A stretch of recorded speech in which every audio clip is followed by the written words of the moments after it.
जय माता दी मित्रों, मैं अन्नपूर्णा अपने चैनल पर आपका स्वागत करती हूँ। आशा है कि आप सब खुश होंगे और स्वस्थ होंगे।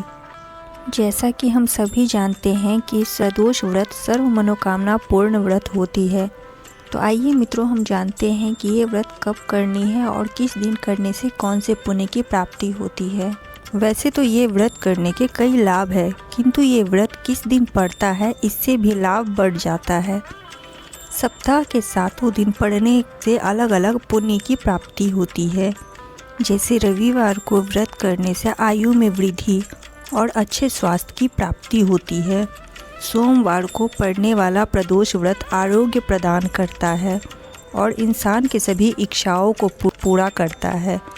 वहीं मंगलवार के दिन पढ़ने वाला त्रयोदशी प्रदोष व्रत रोगों से मुक्ति दिलाता है।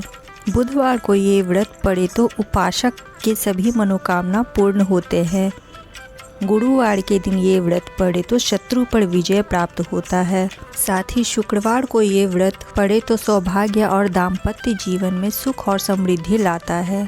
और शनिवार को ये व्रत पढ़े तो संतान सुख मिलता है और परिवार में सामंजस्य बना रहता है। इसीलिए सर्व मनोकामना पूर्ण करने वाला व्रत प्रदोष व्रत को कहा जाता है। आप चाहे तो अपनी इच्छा अनुसार ये व्रत कर सकते हैं और मन चाहे इच्छा शिव शंभु से पा सकते हैं। ये व्रत कब करना है और शुभ मुहूर्त कब से कब तक है, ये मैंने पिछले वीडियो में दे दिया है। अब आइए हम जानते हैं कि इस व्रत में कौन सी कथा सुनने से हमें पुण्य मिलती है। क्योंकि व्रत करने के बाद यदि कथा नहीं आप श्रवण करते हैं तो आपकी व्रत अधूरी मानी जाएगी। तो आइए मित्रों, हम कथा प्रारंभ करते हैं। प्रदोष व्रत की कथा कुछ इस प्रकार से है। प्राचीन काल में एक गरीब पुजारी हुआ करता था। उस पुजारी की मृत्यु के बाद उसकी विधवा पत्नी अपने भरण पोषण के लिए पुत्र को साथ लेकर भीख मांगती हुई शाम तक घर वापस आती थी। एक दिन उसकी मुलाकात विदर्भ देश के राजकुमार से हुई, जो कि अपने पिता की मृत्यु के बाद दर दर भटकने लगा था। उसकी यह हालत पुजारी की पत्नी को देखी नहीं गई। वह उस राजकुमार को अपने साथ अपने घर ले आई और पुत्र जैसा रखने लगी। एक दिन पुजारी की पत्नी अपने साथ दोनों पुत्रों को सांडिल्य ऋषि के आश्रम ले गई। वहाँ उसने ऋषि से शिव जी के प्रदोष व्रत की कथा एवं विधि सुनी तथा घर जाकर अब वह भी प्रदोष व्रत करने लगी। एक बार दोनों बालक वन में घूम रहे थे। उसमें से पुजारी का बेटा तो घर लौट गया, परंतु राजकुमार वन में ही रह गया। उस राजकुमार ने गंधर्व कन्या को खेलते देखा तो उनसे बात करने लगा। उस कन्या का नाम अंशुमति था। उस दिन वह राजकुमार घर देर से लौटा। राजकुमार दूसरे दिन फिर से उसी जगह पहुंचा जहां अंशुमति अपने माता पिता से बात कर रही थी। तभी अंशुमति के माता पिता ने उस राजकुमार को पहचान लिया तथा उसने कहा कि आप तो विदर्भ नगर के राजकुमार हो ना, आपका नाम धर्मगुप्त है।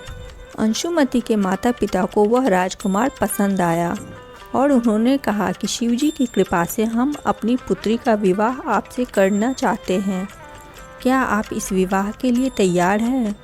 राजकुमार ने अपनी स्वीकृति दे दी तो उन दोनों का विवाह संपन्न हुआ।